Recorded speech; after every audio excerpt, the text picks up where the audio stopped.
I don't buy it. Wait, but you don't buy the chemistry between Bo Nix and Troy Franklin? I'm intrigued to see it, but I mean, name me the last. We're gonna go Puka Nacua, I'm sure. The third-round pick, rookie wide receiver, who was a huge impact guy. I don't have the list off the top of my head, but I think you just kind of made my point by bringing up Nacua, who was a fifth-rounder last year. And last year, from the third round on, how many receivers were picked?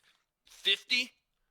And one was the guy? I mean, Will, we can't fall into the trap of over-evaluating the talent on this roster because we're here. Like, this has been what the Broncos have done for the last few years. It's what they've done the last two training camps when Tim Patrick went down. Oh, we're fine. We got KJ and Jerry and Courtland. Oh, we're fine. We got Marvin and Jerry and Courtland. And then they go out and they don't produce. Like, sorry, I've turned into, the state of Missouri. Show me. I want to see these guys do it. I don't want to just believe it on paper or watch Jerry Jeudy, who I know is not there anymore, but the last few training camps, everybody telling me how great he is because he's really good at getting open when nobody can hit him and he's running routes against air. I just am. Well, but James, you're the biggest Russell Wilson fan on the planet. What if it was a quarterback problem, right? What if they actually have a guy who can deliver the football now to these playmakers? Okay, well, when they're down 24-21 to the Jets with 2.5 minutes to go, and Jerry Jeudy and Courtland Sutton run into each other on a crossing route, that ain't a quarterback problem. Well, he fumbled the ball and the Jets scooped and scored, because if I remember correctly. Because his receivers were supposed to run at 7 yards and 12 yards, and they ran into each other at 9 yards. That's not a quarterback problem. That's a receiver problem. Well, they could have run the next play if he hangs on to the football, though. Sure, they could have. They certainly could have. And maybe those guys would have got wide open. Maybe Jerry Jeudy would have got 1 foot down. I mean, okay, Bo Nix was going to make that throw in L.A. and against the Chargers, and Jerry gets both feet down for a touchdown. I just don't think it's a quarterback issue. And look, I'm making an excuse already for Bo Nix. Because I had the same excuse for Russell Wilson. You can't soar like an eagle when you're flying with turkeys. It's the same batch of turkeys. Well, they got him a new turkey. I mean, third-round pick. That's the solution. Well, he's a fourth-round pick, but yes, fourth-round pick. That's the be-all, end-all. He's not chopped liver, man. He put up huge numbers in college, and he and Bo know each other really well. Heck, I remember watching him torch the Buffs last year up there in Eugene. Okay, all right, and he fell to the fourth round because he's the second coming of Justin Jefferson. I don't know why he fell to the fourth round. That actually shocked me. And I'm actually really glad that Sean Payton texted George Payton at 6 a.m. and said, let's go get this kid. Because if George is just running the show, old conservative George, he ain't doing anything like that. That's why I like having Sean in charge. Because Sean wakes up, gets a latte in him, and then goes and gets his guy. Gets a text message from Des Bryant and decides, hey, let's go get this guy. I did find that kind of funny. Although Des was a pretty darn good player back in his day, James. Honestly, and I don't mean that as a negative, but if Des says the kid can play, honestly, that's as good enough for me as anything else. Right. But look, I hope that kid turns into a really good receiver. I do. Do I think that's going to just transform this wide receiver room from last year? No. Is he as good right now as Jerry Jeudy would have been this year? Well, Jerry Jeudy had 2 touchdowns, so I would bet you right now, steak dinner, Troy Franklin has more than 2 touchdowns this year. Okay. All right. I mean, to make the argument that this wide receiver room is better than it was a year ago because they added Franklin and lost Jeudy, I don't buy it. Well, no. Sorry, I don't want to cut you off, but like literally in the last hour, James, and I know it's Antonio Brown, and Antonio Brown's got a lot of problems, but Antonio Brown's also right on a lot of stuff. And he is pushing this narrative that Courtland Sutton could be going to Pittsburgh, and there's other folks that are now chiming in on this. Like, it wouldn't shock me if by the end of the night we might have a trade. So that would kind of strengthen your point of the receiver room got worse, because I actually think the momentum is building. They may lose Courtland Sutton. Yeah, and so if that happens, and listen, I don't think Courtland Sutton's the number one wide receiver. I don't think that the Broncos had a number one wide receiver last year. I think Courtland and Jerry were trying to prove who could be number 2 this year, and they needed to go out and get a 1.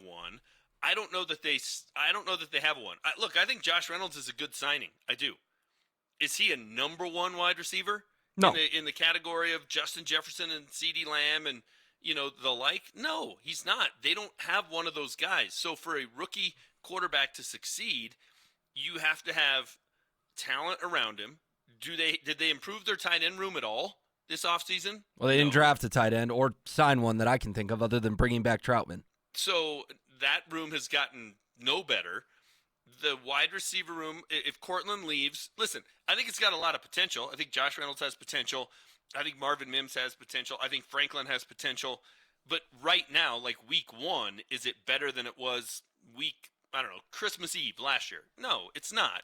Now, it could turn into better.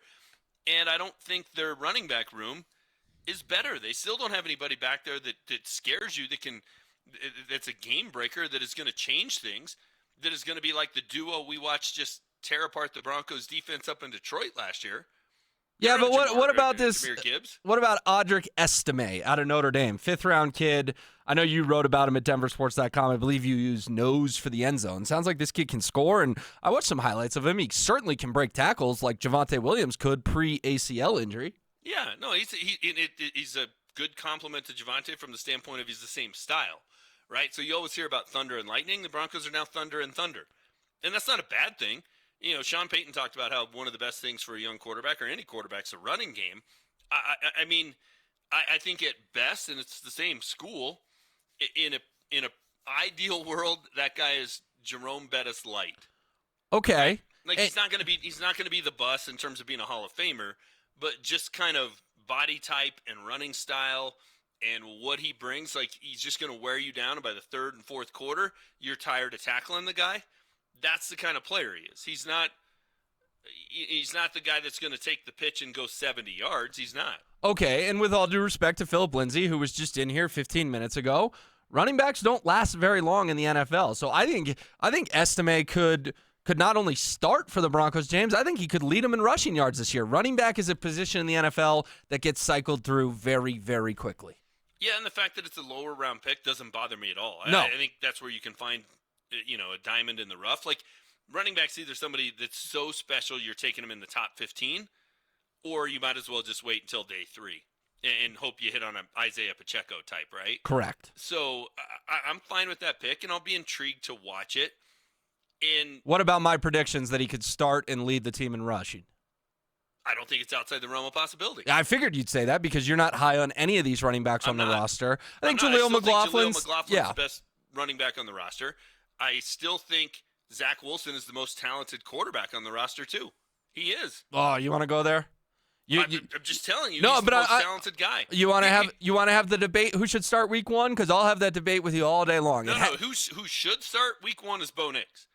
If Bo Nix doesn't start week 1, it's because Sean Payton is protecting him and protecting his reputation for making the pick, and realizes Bo Nix doesn't have the talent around him to succeed. So Zach Wilson's going to go out and be the sacrificial lamb. But wait a minute, I am and he's stunned. Going to take all the losses. I am stunned that you answered Bo Nix after you and I went round and round on Zach last week.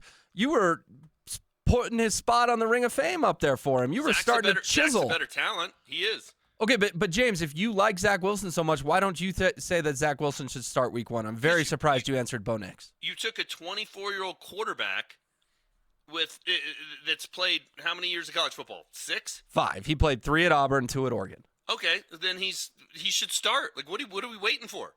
Oh, what are we doing here? We actually found some common ground. I was ready for a drag down, knock him out type fight with you on this. I agree. I think Bo Nix has to be the starter week 1. I think they're not winning the Super Bowl in 2024, so you should see what you have in the young man. No doubt about it. He should be out there.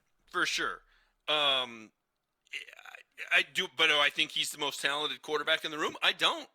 Now look, there's a lot of talented guys who flame out in the league. Paxton Lynch is among them, and I had this conversation with Mike and Stink this morning. Oh, you just want to slip that in there that Paxton Lynch was talented. All right, he was. All right, I'll let it go. He had a cannon for an arm. James, he played 4 games in the NFL. 4. He also knew 8 plays at Memphis in college, and he was more interested in video games than studying his playbook. So, okay, it's not going to work. Like, you have to have both. That's the silly thing about this debate.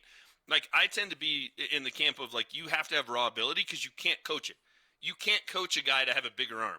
You can't coach a guy to have better feet and move around and escapability, right? Like, you could try and coach all day. You ain't turning somebody into Lamar Jackson. You could try and coach all day. You're not giving him Josh Allen's arm. You're just not. But you also can only coach so much when it comes to X's and O's, and Paxton Lynch was uncoachable on that front. But it concerns me with Bo Nix when the number one thing you hear about is, we gave him a bunch of stuff in mid-March, and the next day he was really good at digesting it at the whiteboard. All right, well, have fun with your Wednesday whiteboard wizard. Have fun. Yeah, but James, I like my quarterback to be smart. I do too. And the last first-round pick, with all due respect, was not that. So I like my quarterback to be smart too. I watched Bo Nix's intro presser, and I walked away very, very impressed. He is a smart young man. He's very intelligent. I would suggest he has a pretty high IQ. I think he does too. But I also am concerned when the first thing you hear from the ESPN analyst is he's got to work on arm strength. He's 24 years old. Yeah, but did you hear Bo clap back at that? He got asked about that at his presser, like, well, you only do short passes. And he said, with all due respect, I do long passes as well. And I've watched the highlights. Bo Nix can throw bombs. He can. They all can. It's not about throwing a bomb. It's about throwing a 15-yard dart into zone coverage on 3rd and 12.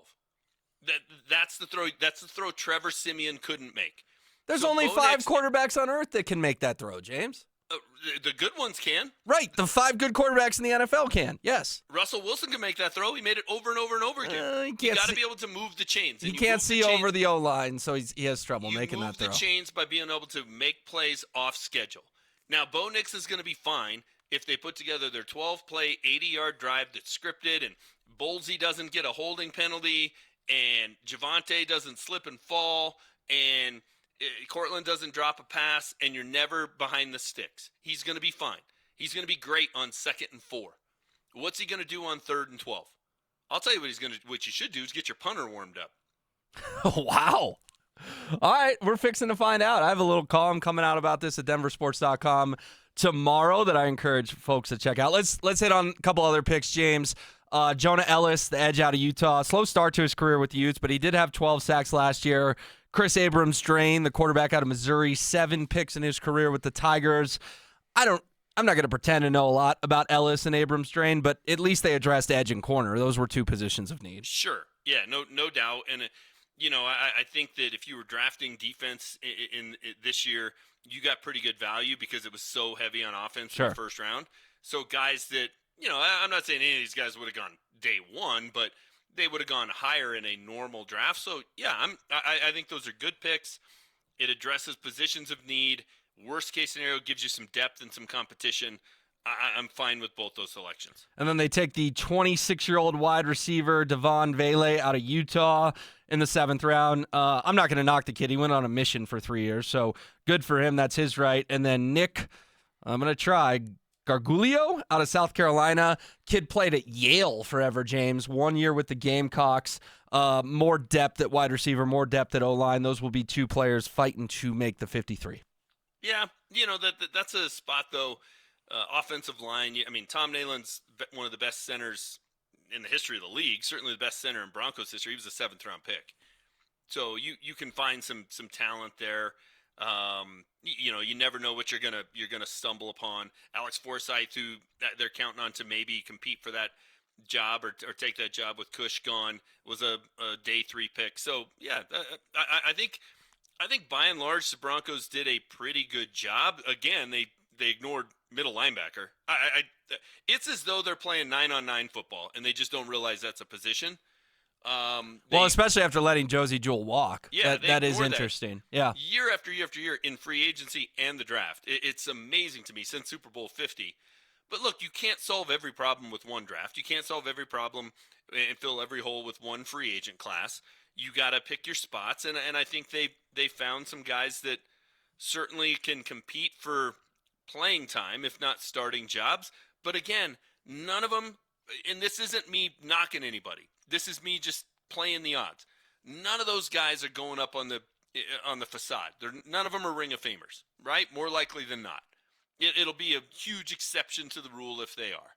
It's all about Bo Nix. And I have huge doubts, but people want to convince me that Sean Payton, and starting with Sean Payton, that he's smarter than everybody else and he knows this better. Doesn't have a track record to back it up, but hey, he said it, so it must be true. As Gary Kubiak would say, we are fixing to find out. Remember, Denver Sports is on YouTube. You can find us there. Cecil Lammey, Andrew Mason, Rachel Vihill, myself, James Merilatt. Really growing our YouTube, so if you could go subscribe at Denver Sports, we'd appreciate it. Coming up